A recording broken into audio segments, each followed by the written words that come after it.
विष्णु नारायण सामल आम हलदी दरिद्र नारायण विद्यापीठर 1988 मसीहा बैचर छात्र आमर तीनो जुबली पर एटा चतुर्थ जुबली प्लाटिनम जुबली आमर हवा जाऊँगी नवेम्बर मास 7, 8, 9 टेंटेटिव डेट स्थिर कराई माननीय मुख्यमंत्री महामहिम राज्यपाल एवं केंद्र मंत्री एवं अन्यान्य मंत्रीगण आउ एमपी माने समस्ते सदैव तांकर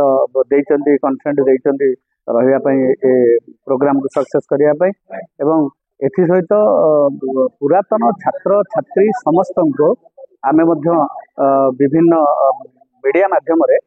अनुरोध करछु सब आसी एकाठी हवा तेणु बर्तमान कथा पाखे जिते पाखे आसूची छाती दगदग होउची किंतु सही अनुपात आमर जो पुरातन छात्र छात्री आसी समवेत हवा कथा से बर्तमान सुधा आसी पार ना आमे जो बजेट को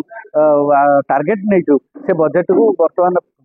आमे तार पाखापाखि छुई पारि ना तेणु मु आज निश्चित भाव में आज आमर गोटे बैठक थिला एवं से बैठक आज अनेक छात्र छात्री उपस्थित थिले तेबे तथापि मु निवेदन करी मोर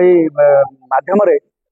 जेते पुरातन छात्र छात्री हलदी दरिद्र नारायण विद्यापीठ में पढ़ुले 1955 मसीहा ठारू आज पर्यंत समस्त को निवेदन कराउछि ए प्लाटिनम जुबली